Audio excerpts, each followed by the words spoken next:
राधे राधे, जय श्री कृष्णा। कहानी संग्रह में हमारे सभी श्रोताओं का हार्दिक अभिनंदन है। भक्तों, आज की वीडियो में आप 9वें दिन की कथा के रूप में 9वें अध्याय के महात्म्य को श्रवण करेंगे। इससे पहले 8 दिन की कथा के वीडियो मैंने अपने चैनल पर डाल रखे हैं। यदि किसी कारणवश मेरे किसी श्रोता बंधु ने इसका श्रवण नहीं कर पाया हो, आप मेरे चैनल पर प्लेलिस्ट में जाकर सभी महात्म्यों को श्रवण कर पुण्य फल के भागीदार बन सकते हैं। भक्तों, जैसा कि आप सभी जानते हैं, वैशाख माह को माधम यानी कि भगवान श्री कृष्ण के नाम से जाना जाता है। यही कारण है इसका महात्म्य ऋषि मुनियों द्वारा लिखा गया है। वैशाख माह में कुल 25 अध्याय हैं, जिसमें प्रत्येक दिन आप लोगों के लिए मैं एक दिन के महात्म्य की कथा लेकर आ रही हूँ। आइए 9वें दिन की कथा श्रवण करें।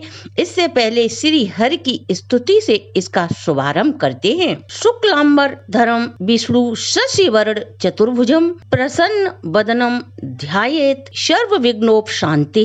इस स्तुति का जाप कर हम सभी समस्याओं से मुक्ति पा सकते हैं। भगवान श्री कृष्ण श्रीमद् भागवत गीता में कहते हैं, इस संसार में जो भी कुछ होता है मेरी ही कृपा से होता है। एक भगवान विष्णु ही हैं जो अपने भक्त को मोक्ष व किस प्रकार जीवन यापन किया जाए उसका मार्ग प्रशस्त करते हैं। जहाँ भगवान विष्णु होते हैं उस स्थान पर लक्ष्मी स्वयं ही चली आती हैं। अतः भगवान विष्णु को प्रसन्न कर आप लक्ष्मी जी की कृपा स्वाभाविक ही प्राप्त कर सकते हैं। भगवान श्री हरि की स्तुति व मंत्रों के द्वारा हम अपने जीवन की तमाम परेशानियां जो चल रही हैं और आगे आने वाली हैं दूर कर सकते हैं। हर शुभ कार्य का शुभारंभ गणेश पूजन के साथ श्री हरि विष्णु की स्तुति व मंत्र जाप से करते हैं।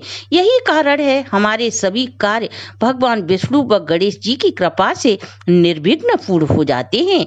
आइए अब स्तुति का अर्थ जानें।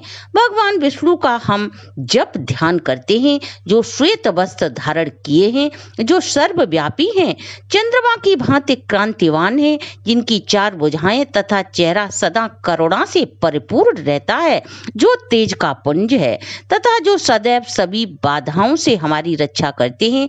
आइए आगे की कथा श्रवण करने से पहले 8वें अध्याय में मिथिला नरेश महाराज श्रुतदेव जी से कहते हैं, जल दान न करने के कारण इच्छा को वंश के राजा चातक योनि व छिपकली बनना तो ठीक है, साधु संतों की सेवा न करने से गिद्ध की योनि पाई वह भी ठीक है, पर कुत्ते की योनि यह अनुचित है। अतः आप कृपा करके हमें बताएं कि यह योनि किस कर्म फल के द्वारा प्राप्त की।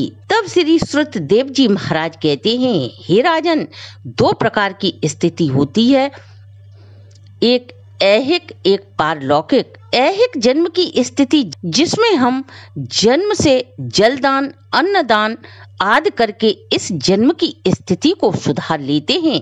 वहीं साधु सेवा विष्णु सेवा व धर्म कर्म आदि से परलोक की स्थिति को हम सुधार लेते हैं। इसका उन्होंने दक्ष प्रजापति का वृतांत सुनाया।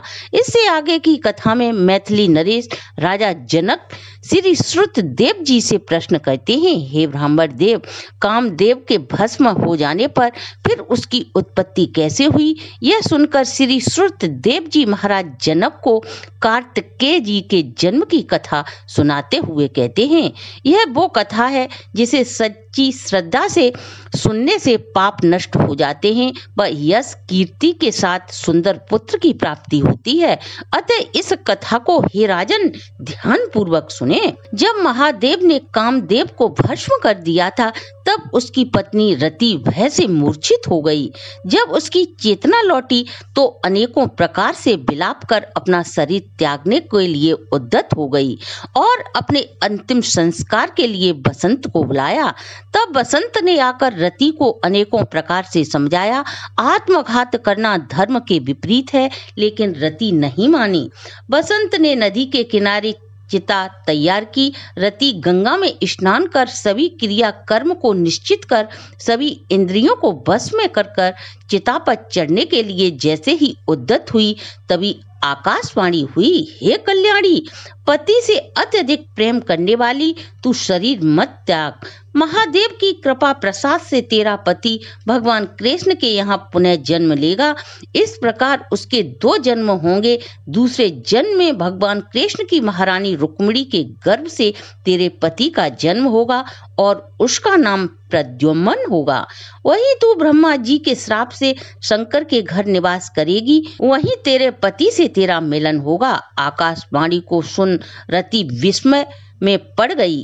देववाणी को सुन रति शरीर त्यागने का विचार छोड़ देती है। सभी देवता रति को वरदान दे उसके सुख दुख को शांत करते हैं और रति से कहते हैं, हे कामप्रिय, तेरा पति अदृश्य रूप से तेरे साथ रहेगा, अर्थात वह अनंग के रूप में हर क्षण तेरे साथ रहेगा। पूर्व कल्प में तेरा पति सुंदर नाम का राजा था। उस कल्प में तू ही इसकी पत्नी राजकारिणी थी। इसी कारण तेरी यह दशा हुई है। अतः अब तू वैशाख माह में प्रातः मंदाकिनी नदी में स्नान कर, मधुसूदन भगवान की पूजा कर और उनकी दिव्य कथाओं का श्रवण करते हुए अशून्य शयन नामक व्रत आरंभ कर। इस व्रत के प्रभाव से तेरा पति तुझे पुनः प्राप्त होगा, इसमें तनिक भी संशय नहीं है। रति को ऐसा वरदान दे सभी देवता अपने अपने स्थानों को लौट जाते हैं। वैशाख माह के मकर संक्रांति आने पर रति गंगा स्नान कर अशून्य शयन व्रत धारण करते ही उसे अपने पति के प्रत्यक्ष दर्शन होते हैं। पूर्व जन्म में कामदेव बड़ा ही धर्मपरायण राजा था, परंतु उसने वैशाख माह में कर्तव्य धर्म पालन नहीं किए। यही कारण था कामदेव परम परमेश्वर परमात्मा भगवान कृष्ण की कृपा प्राप्त होते ही अंगहीन हुआ, अर्थात भस्म हुआ। कामदेव को भस्म कर महादेव जी अंतर्ध्यान हो गए। तब माता पार्वती सोचने लगी, अब मैं क्या करूं? तभी उनके पिता हिमाचल जी आकर उन्हें घर ले जाते हैं। पार्वती भगवान शंकर के गुण और रूपों पर मुग्ध हो उन्हें मन ही मन अपना पति स्वीकार कर लेती हैं और उन्हें पाने के लिए गंगा के किनारे अन्न जल त्याग कर कठोर तप करती हैं। माता पिता के समझाने पर भी धूप शीत की परवाह न कर सहर्ष वर्षों तक महादेव को प्राप्त करने के लिए दृढ़ तपस्या करती रहीं। तब सायंकाल एक दिन महादेव ब्रह्मचारी का वेश धारण कर अनेकों प्रकार से पार्वती की परीक्षा लेते हैं। उनके दृढ़ निश्चय को देख वे उन्हें प्रत्यक्ष दर्शन देते हैं और कहते हैं, हे भद्रे, मैं तुमसे प्रसन्न हूँ, आप इच्छित वर मांग लो। तब पार्वती कहती हैं, हे रुद्र, आपको मैं पति के रूप में स्वीकार करना चाहती हूँ। भगवान उन्हें इच्छित वर दे अंतर्ध्यान हो जाते हैं। ब्रह्मा जी ने सप्त ऋषियों को बोला हिमवान के पास भेजा। सप्त ऋषियों ने हिमाचल को पार्वती के पूर्व जन्म का समस्त वृतांत सुना। उनसे पुत्री का विवाह महादेव से करने को कहा। सप्त ऋषियों की ऐसी बातें सुनकर राजा हिमवान बोले, हे ऋषियों, पार्वती महादेव को पति के रूप में पाने के लिए कठोर तप कर रही है। मैं भी प्रसन्नता के साथ अपनी पुत्री पार्वती का विवाह महादेव से कर देना चाहता हूँ। अब आप वहाँ पधारें जहाँ महादेव हैं। राजा हिमाचल का प्रस्ताव ले सप्त ऋषि महादेव के पास जा विवाह की तारीख निश्चित कर चले गए। अब तो सभी देवता देव देवियां भगवान विष्णु भगवती लक्ष्मी सहित बराती बने चलते हैं। महादेव सभी देवता ऋषि मुनि 6 मात्र का भूतगणों आदि को साथ ले बैल पर आरूढ़ हो विवाह के लिए प्रस्थान करते हैं। इससे उनके आगे शंख मृदंग आदि अनेकों प्रकार के सेनाई वादन बजने लगे तथा वेदों की ऋचाएं पाठ करते हुए हिमाचल की पुरी में पहुंचे। तब शुभ लग्न में महादेव और पार्वती का विवाह संपन्न हुआ। ऐसा होते ही त्रिलोकी में आनंद छा गया। महोत्सव संपन्न हो जाने पर महादेव माता पार्वती को लेकर हिमालय पर प्रस्थान करते हैं और सैकड़ों दिव्य वर्षों तक रमण करते रहे। महादेव जी द्वारा पार्वती के साथ रमण करने के उपरांत भी जब पार्वती गर्भ धारण नहीं करती तब देवताओं में घोर निराशा फैल जाती है और सोचने लगते हैं अब हमारे कार्य की सिद्धि होना कठिन है। तब खूब सोच विचार कर अग्निदेव को बुलाकर अत्यंत सम्मान के साथ जहाँ भगवान शिव पार्वती के साथ रमण कर रहे थे वहां भेजा और कहा, जब महादेव रमण करें तब तुम प्रकट हो भगवान शिव के सम्मुख खड़े हो जाना, जिससे वे पुनः रमण न करें। तुम्हें देखते ही पार्वती लज्जा के कारण वहां से चली जाएंगी। अब तू शिष्य होकर कौमार भगवान शिव से अनेकों प्रश्न कर बहुत सा समय लगा देना। तब बहुत काल व्यतीत होने पर माता पार्वती के गर्भ से स्वामी कार्तिकेय जी का जन्म होगा।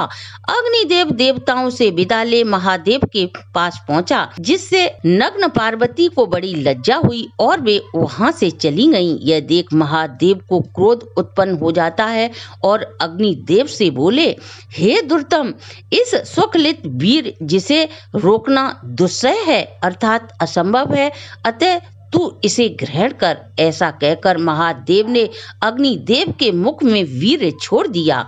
उस प्रचंड वीर के उदर में प्रवेश करते ही अग्निदेव दुखी हो गए और शीघ्र ही स्वर्ग लोक जाकर सभी देवताओं को वृतांत सुनाते हुए कहते हैं, देवताओं को वीर स्थित हो जाने पर अत्यधिक प्रसन्नता हुई, परंतु प्रसव कैसे होगा इस बात को लेकर सभी चिंता में पड़ गए। अग्निदेव के उदर में महादेव का तेजमय वीर पलने बढ़ने लगा। जब 10 महीने हो जाने पर प्रसव का कोई उपाय न सूझा, तब अत्यंत दुखी हो देवताओं को साथ ले महायशस्विनी गंगा नदी के किनारे जाकर गंगा जी की स्तुति करने लगे। हे जगत जननी माता, संसार का सदा हित करने वाली तू देवताओं के निमित्त भगवान शिव के इस तेज को धारण कर जो अग्निदेव के उदर में पल बढ़ रहा है। अग्निदेव स्त्री नहीं है, अतः उनसे यह प्रसव नहीं हो सकता। माँ हमारी रक्षा करो। देवताओं की स्तुति से प्रसन्न गंगा ने कहा, तथास्तु, ऐसा ही होगा। तब देवताओं के कहने पर अग्निदेव ने गर्भ मोचन मंत्र के द्वारा गर्भ का आकर्षण कर महादेव के तेज को गंगा जी में छोड़ दिया। यह महान तेज बड़ा दीप्तिमान तथा इसका तेज समस्त लोगों के लिए असहनीय था। कुछ महीनों बाद गंगा जी उस तेज को सहन न कर सकी। सारा जल सूख कर रक्त कलेवर दिखाई देने लगा। तब अत्यंत व्याकुल होकर उन्होंने अपने उदर से गर्भ को त्याग दिया, पर्वतों पर जा गिरा। जहाँ विदीर्ण हो उस महातेजस्वी गर्भ के 6 भाग हो गए। यह देख ब्रह्मा जी द्वारा भेजी गई 6 कृतिकाएं वहां आईं। उन्होंने सरकंडों से विभिन्न संभव तेज के 6 भागों को ग्रहण कर 6 मुख वाला पुरुष बनाया, जिसका शरीर 1 और मुख 6 थे। उसे अत्यधिक दृढ़ बना दिया। यह 6 मुख वाला पुरुष सरकंडों में पड़ा रहा, जिसका कोई रक्षक नहीं होता। एक दिन बैल पर सवार होकर महादेव और माता पार्वती उसी स्थान से होकर शैल पर्वत पर जा रहे थे। तभी सहसा पार्वती के स्तनों से दूध की धारा बहने लगी। तब विस्मित पार्वती ने महादेव से इस प्रकार अचानक स्तनों से दूध की धारा बहने का कारण पूछा। तब महादेव बोले, हे प्रिय, तुम्हारा पुत्र यहीं नीचे पड़ा है। फिर भगवान शिव ने रमण के समस्त वृतांत व बीच में अग्निदेव का आना और पार्वती का लज्जा से वहां चले जाना, वीर सुखलित होने में भगवान श्री कृष्ण को क्रोध आना, वीर को क्रोध में अग्निदेव के मुख में छोड़ देना और गंगा जी का वीर को धारण करना व वीर के तेज से गंगा जी का सूख जाना, गंगा जी द्वारा वीर सरकंडों में छोड़ देना, वीर के 6 भाग हो जाना, मृतकाओं द्वारा उसे दृढ़ करने का समस्त वृतांत महादेव पार्वती को सुनाते हैं और कहते हैं, उसकी आकृति पुरुष के समान है। उसी को देखकर तुम्हारे स्तनों से दूध की धारा बह रही है। अब इस बच्चे का पराक्रम श्री हर विष्णु के समान होगा। तुम इसका पालन पोषण करो, यह तुम्हारा औरस पुत्र है। उसे उठाकर अपने साथ ले चलो। महादेव की बात सुनकर पार्वती जी बच्चे को गोद में उठाकर दुग्धपान कराने लगी। पुत्र स्नेह में तत्पर हो महादेव के साथ कैलाश पर्वत पर चली गईं। पुत्र का पालन पोषण कर अत्यंत संतुष्टि का अनुभव करने लगी। हे राजन, यह कुमार कार्तिकेय जी के जन्म की कथा मैंने तुम्हारे समक्ष कही है, जिसे नित्य सुनने से पुत्र पौत्रादि आदि में वृद्धि होती है।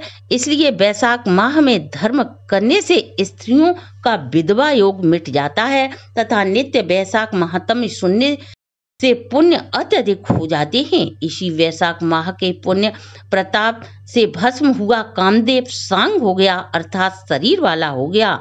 जो लोग इस पवित्र मास को बिना स्नान दान किए व्यतीत कर देते हैं, उन्हें बहुत से धर्म करने पर भी अनेकों कष्ट झेलने पड़ते हैं। इसलिए एकमात्र धर्म के लिए वैशाख माह सर्वोत्तम माह की श्रेणी में आता है। यदि आप सामर्थ्यवान नहीं हैं तो प्यासे राहगीर को पानी पिलाकर उसे ठंडे स्थान पर बिठाकर पुण्य के भागीदार अवश्य बने। राह के प्यासे पशुओं को जल पिलाकर असंख्य पुण्यों को प्राप्त कर सकते हैं।